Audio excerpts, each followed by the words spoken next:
no, without the name. It's some like. So how does this work? I don't want to just set slides, I think.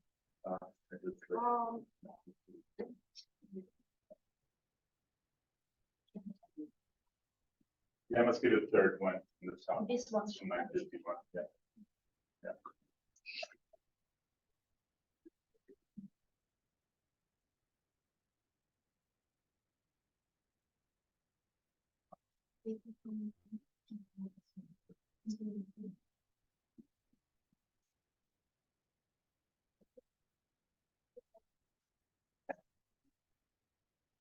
But take any like equipment here. Try to speak loudly. Let me just see how this moves. Yeah, go ahead. Move that thing. Okay. Yeah, I don't know how. I'm not a Mac user. I don't want to touch this and break it. So. Oh yeah, that was easy. It was not that complicated. Yeah, down there is good. Down there is good. There's nothing important down there. Okay, sure.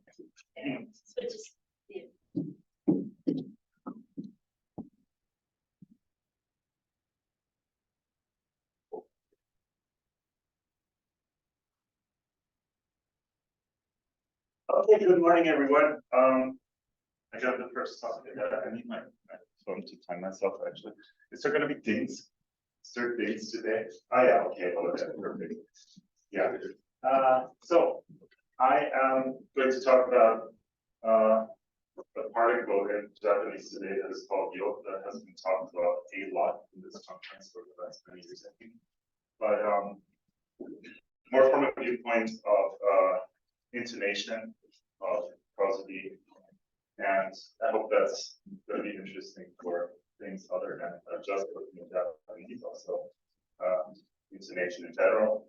And so the thing I was wondering about is how grammatical are prosodic morphemes. So there's a lot of well-documented stuff there, like the sentence file information or stress for information structure, things like that. Other things have been labeled kind of expressive emotive paralinguistics. So the feeling there is that some things are within the grammar, they compose, they have a clearly defined lexical meaning, and other things are more like something that can also be expressed in non-linguistic ways. And here is a pattern. I can't read this, but I will try to read the example sentences as much as possible later. So this rising falling pattern in Japanese and English, I at least claim that it's a similar thing in both.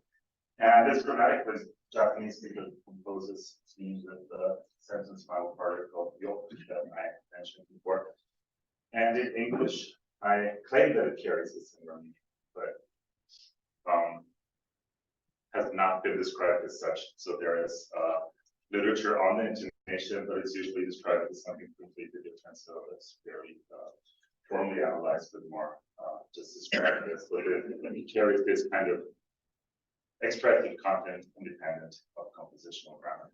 And yeah, so this thing that I'm talking about, this rise and fall, will be or is part of linguistic meaning in terms of grammar, because it composes in Japanese, right? As it resolves a persistent variable in yo, much like rising and falling sentence fragment intonation in English, but distinct from that. And yeah, so in English, the whole thing encodes basically the meaning of the particle at the thing. So we have to take it serious in English too. Right? And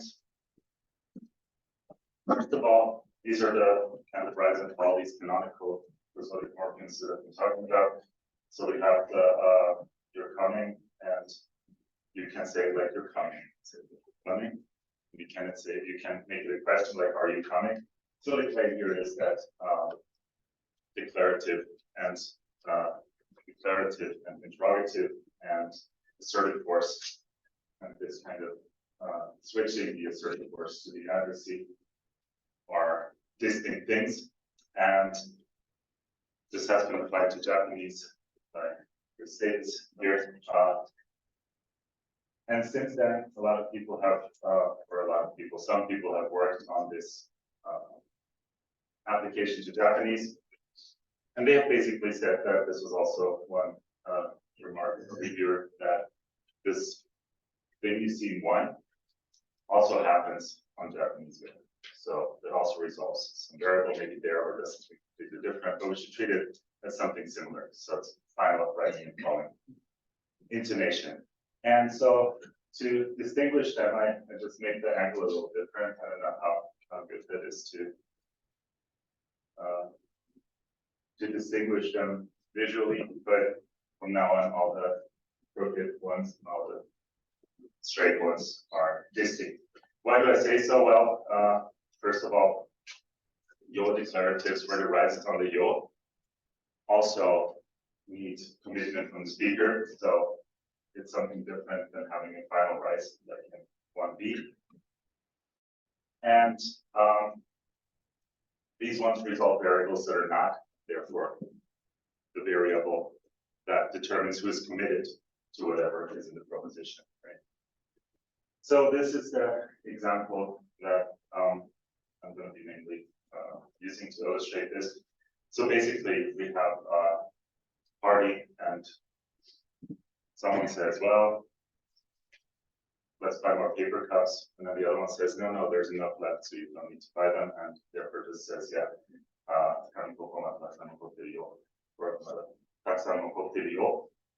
kind of like that. I'm not very good at doing these because I don't use this information so much. But basically, so we have a preferred reading for both. So when they say like, okay, you go buy them, then I think that was the difference. Then I can use the following intonation and just say like, okay, I don't need to go and buy them. And when they are about to go and yeah, I'm going to buy paper cups, use this rising intonation to say like, no, you don't need to buy them. So this is has been labeled the guide to action function of this rising thing, where we say like, oh, you have or don't have to do this based on the information that I give. But both of them are assertions, so that's kind of the point that I made before, that neither of them is like a question in that sense. So in both, I have to be committed to the being left of the paper cups. And here's the interesting one. There's a third intonational contour that I'm kind of bad at reading, although I think I had a colleague in grad school that used that a lot. So when we read 3, it would be something like, I think, something on those lines. It can be a little lengthened, so that's probably the emotive part in it. But the thing here is, we're not really saying this to make the other person do something, or just saying it like we would normally say, but we put some asking for understanding or sympathy in there. So David Oshima described it as that. And yeah, so basically I'm saying something, and I'm not saying that this is something that you should act on. I'm not saying that I'm just saying it, but I'm saying like, I'm saying this, and this is kind of annoying, so please recognize that this is annoying for me. And so this is always kind of on the sidelines, right? People don't work with the intonation of this particle so much. You do the particle, and then, yeah, there's also these and these special uses and the whole list of uses there are. But then I found that English has something that kind of resembles that. So I can say, it's cold outside. But I can also say, but it's cold outside. Or I can say, I can't find my wallet. Or you can go like, I can't find my wallet. And then you need to do that kind of twice in the sentence, because there's 2 points where you have stronger accents. And yeah, so these are not necessarily the same, of course, but the contour is kind of similar. And I want to sell that this is not a coincidence, right? And yeah, I'm not sure how happy everyone is going to be with this. But after all, you have to do something formal. It's a conference. And I basically just try to be as general as possible and still kind of catch the essence of the particles in a framework that people have sort of used before. So this context change potential thing is originally a term from Heim. And with the intonation stuff in example 1, so the final rising declarative, final falling declarative in the question, this has been used to describe the difference between those by Pavlovson, and then Chris Davis went on and did that for Japanese. So that's why I'm using this to have some continuity. And what I felt was like minimally necessary is that we have what I call premises and what I call expectations. So basically those particles, and hence the intonation that resolves something in them, right, that modifies them, tell you what I take to be a premise in the sense of something that we can assume, or I can assume, or you can assume, and make assumptions based on that, do all my modal reasoning and so on. And then there's the expectations, right? And so I write the set of premises that are taken as given as this big pi, and the set of expectations as a big psi, chi, whatever, I don't know, psi, I think you would pronounce it right. And should be from COVID, we should have gone to that, but it didn't, right? And so basically, whatever is in pi, if it, whatever is in pi is there when it's settled for us, when we take it for granted, and whatever we can assume from that to normally hold is in psi, but it doesn't necessarily hold, and it doesn't hold when we think the opposite is true. This, what that down there says, but so without the formal part at first. So when I propose declaratives with you on your do, like with your do, is that they require one context and then change it basically to another context. And so your requires a context where pi is not a premise for either SA or both. And this is resolved by intonation. Then it updates the context to one in which it's expected. So it kind of adds a premise. This might seem a little complicated, but it's necessary because you'll also occurs in interrogatives or, well, not really questions, but things with an interrogative marker, right? And so we need to complicate things a little bit. But in declaratives, it's actually a little simpler. So I claim that in declaratives, Yule says that the prejacent, the proposition of the declarative is not a premise for either A or for both. So it's either, I'm saying this is not something that you take as a basis for your modal reasoning, or we both don't do this, and I want it to be at least expected. So all things being equal, let's assume that this holds for either you or both. And yeah, so what these arrows do is that the following intonation, this is not the one on the declarative itself, because the declarative always has following intonation in the examples here, but on the yo, so when it goes down, we say like, okay, update the context with the premise that the proposition is for everyone. When it goes up, it's only for the other C. When it goes up and down, it's kind of a mix. So we updated for everyone, but it was only not a premise for you. Those are actually, in a way, equivalent. There's just small grammatical difference between this, and that's what I'm going to try to show next. So first of all, we have this yet undefined, where we still have the X is the participant variable in the following declarative. So basically, what we're saying here is over there. So it's not a premise for someone. This is in the premise that that's a proposition of the declarative, right? And in the output context, there is some other premise that makes this expected. So this is a little bit of a complicated way. We could also just write like make it expected, but it's important that this happens by the addition of a premise. Now, just make something expected, just change something in the expectations of someone is like a big thing to do. And the criticism of stuff like this is often when you do with these pragmatic particles, how do you just change someone's mind by saying something, right? And so here what I claim is that this can be rather easily done. Namely, the fact of me having said what I just said counts as a shared premise that's strong enough to expect it in general. So that's this part here.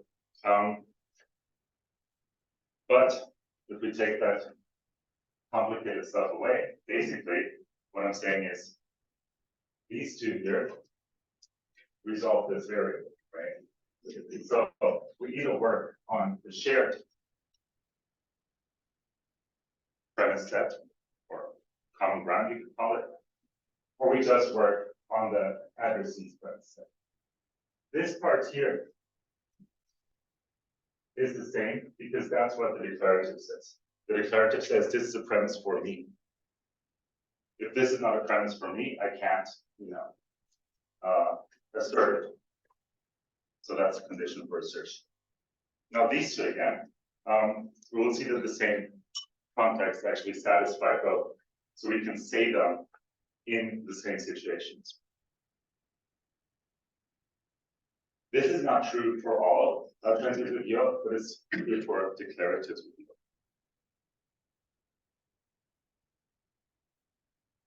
Because here on the, I actually should have something to point on the slides in on the screen here. Does this work? Actually, I can do this, right? Right. So the same context actually satisfy both of them. Because I'm saying here that it's not in the addressee's premises, but I'm saying here that it's not in the shared premises, right? But either way, I have to take it as a premise. So it comes out the same. So in a way, it's the same reference but different sense or something like that, right? And then the output contexts are also equivalent for similar reasons. And we have to come with some pragmatic reasoning for why would you put it that other way then. So if you can just use the downward thing, why use the upward thing? If in the declarative, that doesn't even make a difference. And well, what I say is that this says 11, and this should say 9. I'm sorry about that. So the 9 does not make explicit that the premise that we're working on, or the proposition that I'm declaring here, is a shared expectation, which kind of indicates that it's relevant mostly to the others.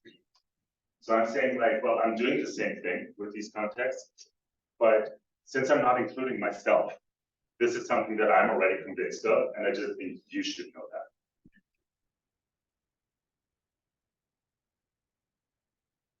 And so the question is, can we do some composition and say like, oh, we put both in and then this happens?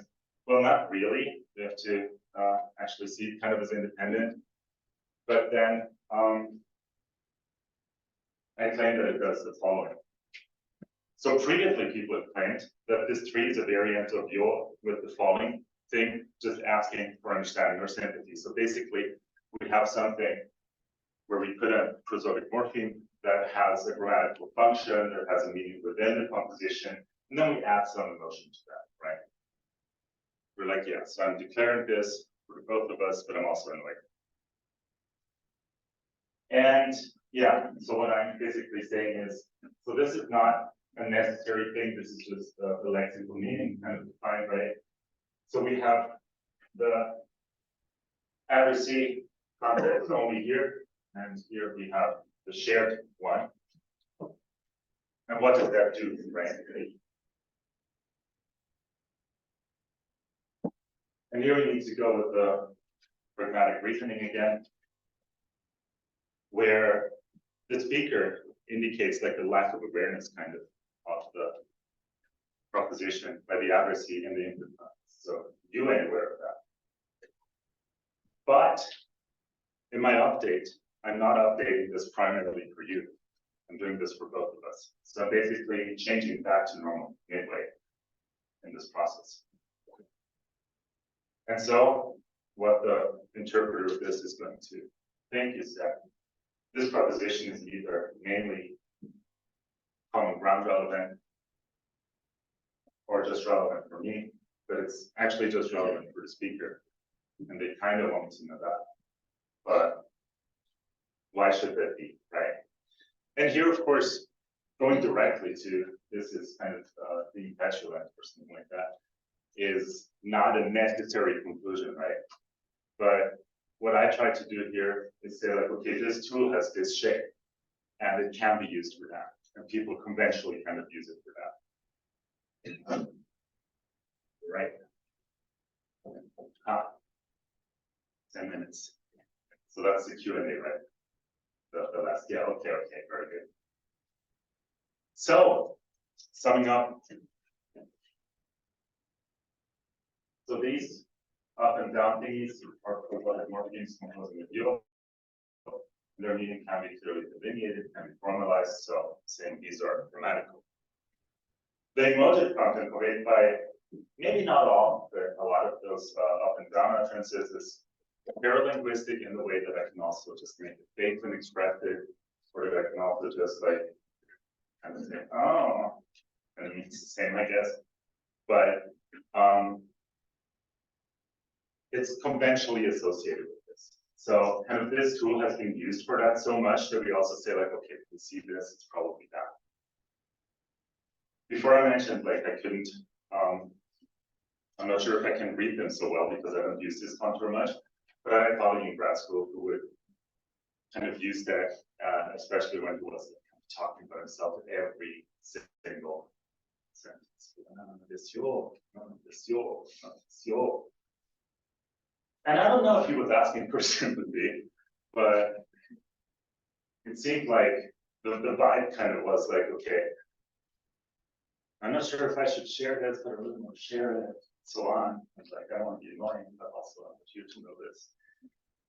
And there's definitely a usually associated kind of emotive prosody in it, but I'm not sure if that's all, right?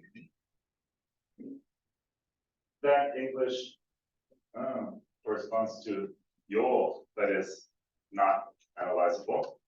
Nevertheless, I feel we have to look at it kind of in that way. So we have to look at it as something kind of weird, that at the same time is emotive, but also conveys the whole meaning of a particle in Japanese in a very specific form that actually doesn't even exist in English. So it's worth looking at, even though it's hard to like, pry apart what the parts of it are.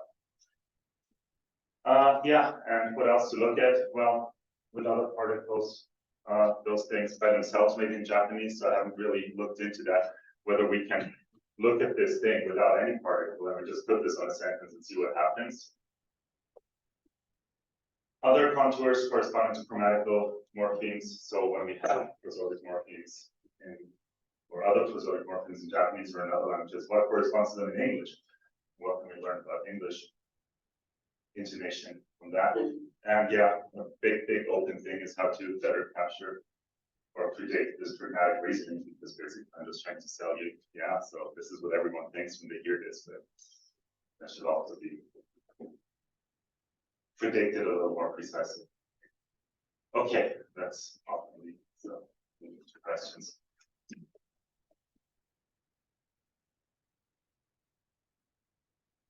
Okay, thank you very much. So we have roughly 7 minutes for questions. So if you are here and have a question, please raise your hand. And if you are online, please use the hand function.